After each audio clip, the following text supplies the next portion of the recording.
እሺ ተመልካቾች እንዴት ናችሁ? ብዙ ሰዎች ሲጠብቁት የነበረው መረጃ ዛሬ ወጥቷል። ኢትዮ ቴሌኮም ያሉትን አክሲዮኖች የኢትዮጵያ ሴኩሪቲ ኤክስቼንጅ ወይ ደግሞ የሰነደ መዋለ ንዋይ ገበያ ውስጥ ሊስት አስደርጓል። ምን ማለት ነው? ሰዎች አሁን አክሲዮኖቻቸውን መሸጥ፣ መግዛት ደግሞ ሌሎች መረጃዎችን የትርፍ ክፍሎቻቸውን ሌሎችን ማስተዳደር የሚባለውን እሱ እንዲመለከቱ የሚያደርገውን ስራ ማጠናቀቁን አሳውቋል። ይሄ ምን ማለት ነው የሚለውንና አክሲዮን ያላችሁ ሰዎች አሁን የኢትዮ ቴሌኮም ሊሆን ይችላል፣ የሌሎችም አክሲዮን ያላችሁ ሰዎች እንዴት ነው አክሲዮኖቻቸውን የሚሸጡት? አክሲዮን መግዛት የሚፈልጉ ሰዎች ደግሞ እንዴት ነው አክሲዮን መግዛት የሚችሉት የሚለውን የተወሰነ መረጃ ልሰጣችሁ ፈልጌያለሁ። ግን ኢትዮ ቴሌኮም በቃ ያሉትን ድርሻዎች 10% ለገበያ ለማውጣት ሀሳብ ነበረው፣ ቀርቦ ነበር እንደዚህ አይነት ሀሳቦች እና ከጥቅምት 6 ጥናት አስጠንቶ ኢኒሻል ፐብሊክ ኦፈሩን ካቀረበ በኋላ ድርጅቱ ያለበትን ስታተስ ካጠና በኋላ ከጥቅምት 6 2017 እስከ የካቲት 6 2017 ድረስ አክሲዮኖቹን ለገበያ አቅርቦ ነበር።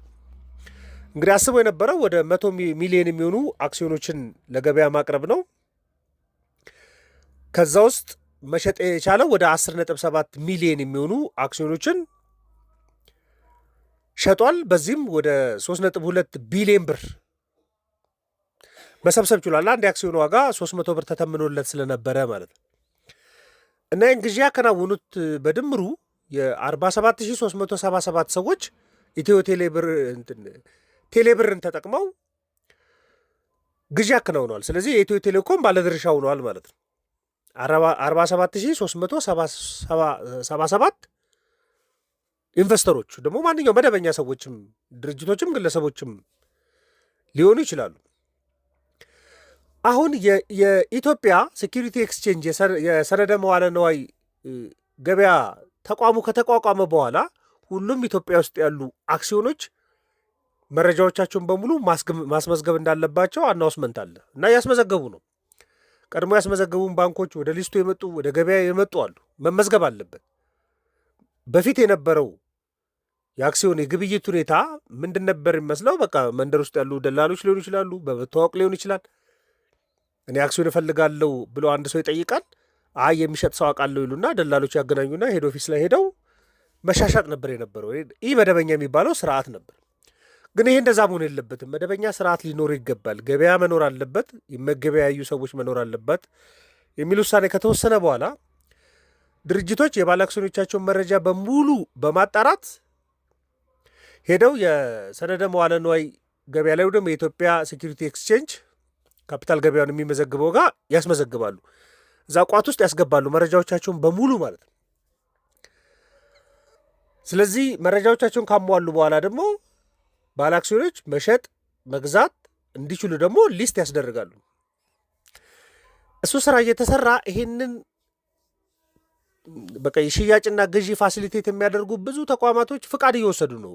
ባንክም የሆኑ ከባንክም ውጭ ያሉት አይ ቲንክ እንደ ሲቢ ካፒታል በቃ ኢንቨስትመንት ባንክነት ፍቃድ ወስደው የሚሰሩ ወጋገን ካፒታል፣ የአዋሽ ካፒታል፣ እነዚህ ከአዋሽ ከወጋገን ከኢትዮጵያ ንግድ ባንክ ጋር የሚገናኙ ናቸው።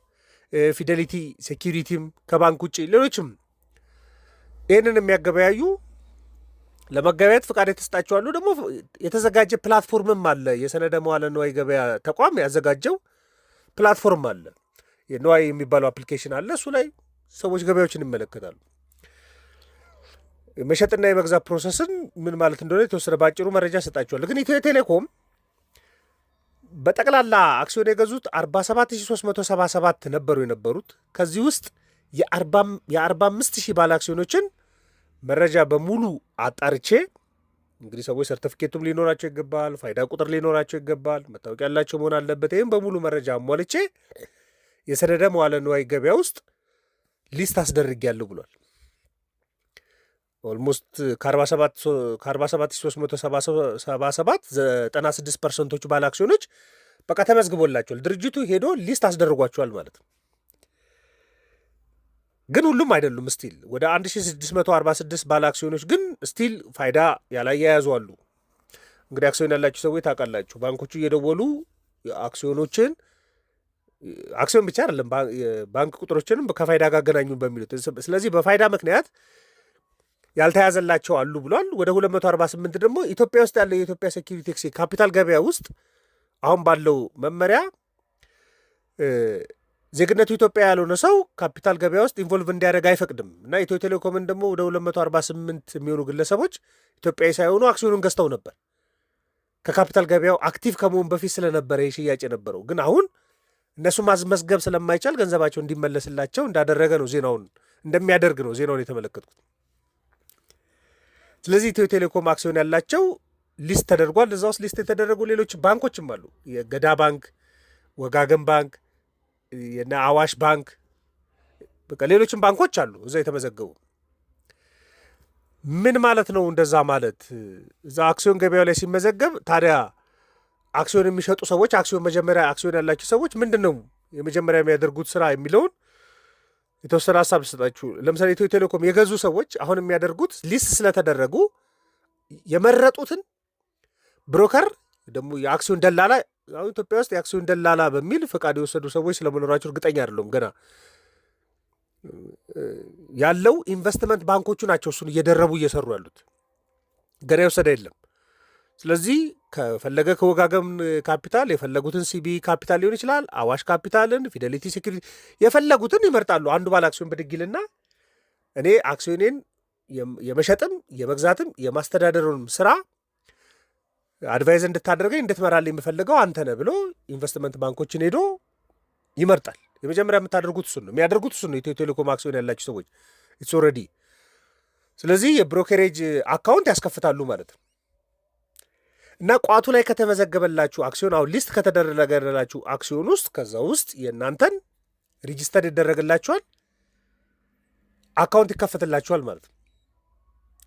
ልክ አካውንት ሲከፈትላችሁ አካውንታችሁን ለመሸጥና ለመግዛት ትእዛዝ የምትሰጡት ኢንቨስትመንት ባንክ ስላገኛችሁ ትእዛዝ እየሰጣችሁ እንዲሸጥላችሁ እንዲገዛላችሁ ማድረግ ትችላላችሁ። መረጃዎቻችሁንም መከታተል ትችላላችሁ። ለምሳሌ የትርፍ ክፍል ካለ መረጃ ለመከታተል፣ የተደለደላችሁ አክሲዮን ካለ እሱን ለመከታተል ግዴታ የብሮከሬጅ አካውንት ሊከፈትላችሁ ይገባል። ስለዚህ ሄዳችሁ የማስከፈት ስራ ነው። እነዚህ 45 ሺህ ሰዎች ሄደው አክሲዮን ኢንቨስትመንት ባንክ ላይ ብሮከሬጅ አካውንት ያስከፍታሉ ማለት ነው።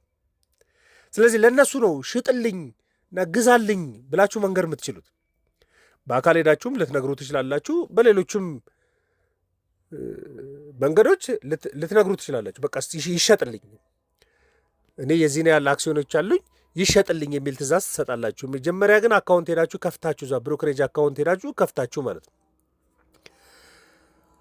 ስለዚህ እናንተ ልትሸጡ የምታስቡበትን ዋጋ ታስቀምጣላችሁ። የሚጣጣም ዋጋ የተገኘ ጊዜ ላይ ደግሞ ሽያጭ ያከናውኑላችኋል ማለት ነው። ይሄኛው ፕሮሰስ ነው የሚሆነው። የሚገዙ ሰዎች ለምሳሌ መደበኛ የሆኑ ሰዎች አክሲዮን መግዛት የሚፈልጉ ሰዎች ሊኖሩ ይችላሉ። እነዚህም ሰዎች የራሳቸውን አክሲዮን ሊያስተዳድርላቸው የሚችል ኢንቨስትመንት ባንክ መምረጥ አለባቸው። ወደፊት በደንብ ፍቃድ እየተወሰደ ሲመጣ ደግሞ በቃ ብሮከሮችን ብቻ ማናገር ሊሆን ይችላል።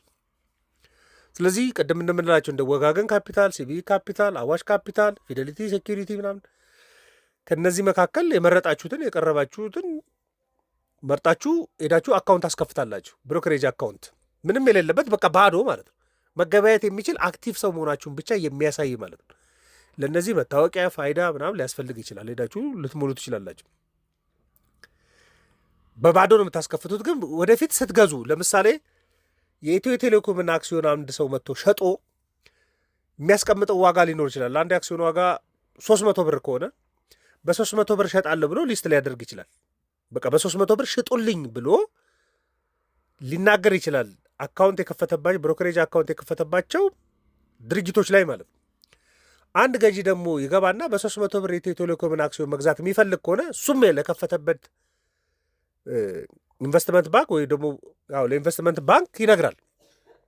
ስለዚህ ይሄ ዋጋ የተጣጣመ በ300 የሚገዛለ በ300 የሚሸጣለ የሚለው የተጣጣመበት አማውንት ላይ ልክ ሲደርስ ብሮከሬጅ አካውንት የከፈታችሁባቸው ኢንቨስትመንት ባንኮች ግብይቱን ያከናውናሉ።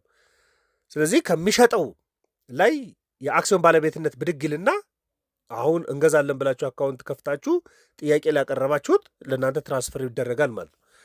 ለዚህ አገልግሎት እነዚህ ኢንቨስትመንት ባንኮች የአገልግሎት ክፍያ ወይ ደግሞ ኮሚሽን እናንተ ልትጠየቁ ትችላላችሁ። አገልግሎት ስለሆነ ማለት ነው። የምክርም አገልግሎት ሊሰጧችሁ ይችላሉ። ስለዚህ ገዢ ብሮከሬጅ አካውንት ይከፍትና የግዢ ትእዛዝ ይሰጣል። ሻጭ በተመሳሳይ ብሮከሬጅ አካውንት ይከፍትና ካለኝ አክሲዮን ላይ የዚህን ያህል መጠኑን በዚህን ያህል ብር ሽጡልኝ ብለው ትእዛዝ ይሰጣል ማለት ነው። ስለዚህ መግዛት ፈልጋለሁና መሸጥ ፈልጋለሁ በሚለው መካከል ያለው ዋጋ ሲጣጣም እነዚህ ኢንቨስትመንት ባንኮች ከኢትዮጵያ ሰነደ መዋለ ንዋይ ገበያን ከሚያከናውነው የኢትዮጵያ ሴኪሪቲ ኤክስቼንጅ ጋር ተነጋግረው ግብይቶቻችሁ እንዲከናወኑ ይደረግላቸዋል። ባንኮችም ብዙ ገብተዋል። በቃ ንዋይ አፕሊኬሽን ላይ ገብታችሁ በየቀኑ መረጃዎችን ልትከታተሉ ትችላላችሁ። በተለይ በደንብ እያነቃቃ ያለው የአዋሽ ነው። አዋሽ በጣም ብዙ ባለአክሲዮኖች ከ12,000 በላይ ባለአክሲዮኖች ያሉበት ከ37,000 በላይ አክሲዮኖች ሊስት ተደርጓል። እንደውም የሚሻሻጡበት በየቀኑ አይ ቲንክ ጠዋት ነው የሚጀምረው። ከጠዋት 3 ሰዓት እስከ ከሰዓት 9 ሰዓት 10 ሰዓት ድረስ ነው ያለው ግብይት የሚከናወነው። አክሲዮኖች ግብይት የሚከናወነው አክሲዮን ብቻ አይደለም፣ እንትንም አለ የመንግስት የግምጃ ቤት ሰነዶችም ይሻሻጣሉ። የ100 ብሩ የ1,000 ብሩ አክሲዮን 3,000 ብር እስከ 2,900 ብር ምናምን ነው የሚገበያየው። በ3,000 ብር ለመሸጥ ፍላጎት ያለው የአክሲዮን ባለቤት ለምሳሌ የአዋሽ አክሲዮን ያለው ግን በ3,000 ብር ሸጣለሁ የሚል አንድ ሻጭ ሊኖር ይችላል። በ3,000 ብር የአዋሽን አክሲዮን መግዛት ይችላለሁ የ1,000 ብሩን በ3,000 ብር የሚል ደግሞ ገዢ ካለ ሁለቱ ሲጣጣሙ ይከናወናል። በብዙ ሺህ ግብይቶች እየተከናወኑ ነው። ከተጀመረ ጀምሮ ኦልሞስት ወደ 15 ቀን ምናምን ይሆነዋል ይሄ ግብይት መከናወን ከጀመረ ማለት ነው። እና አዋሽ ሊስት ከተደረጉ በኋላ ወጋገን ባንክም የተወሰነ እንቅስቃሴ አለ። ግን ፍላጎቱን መሰረት እያደረገ ከፍና ዝቅ ይላል። ለምሳሌ የወጋገን ባንክ ዋጋና የአዋሽ ባንክ ዋጋ አንድ አይነት ላይሆን ይችላል። ምክንያቱም ሰዎች ትርፍ አለው ብለው የሚያስቡትን ባንክ አክሲዮን ለመግዛት በጣም ጉጉት ይኖራቸዋል። ከዚህ ቀደም በጣም ትልልቅ አክሲዮኖች ያከፋፍላል ብለው ያሰቡት ባንክ ከሆነ የእሱን አክሲዮን ለመግዛት ፍላጎት ሊኖራቸው ይችላል። አሁን ደግሞ አክሲዮን ለመግዛትም ሆነ ለመሸጥ የሰነደ መዋለ ንዋይ ገበያ ላይ መሳተፍ ግዴታ መሆኑን ሲጠብቁ የነበሩና መሸጥ የሚፈልጉ ቶሎ መሸጥ የሚፈልጉ ለመሸጥ ካላቸው ፍላጎት አንጻር ዋጋ ከፍና ዝቅ እያለ የሚሻሻጡበት ነው። ስለዚህ ኢትዮ ቴሌኮም ዛሬ አስመዝግቧል።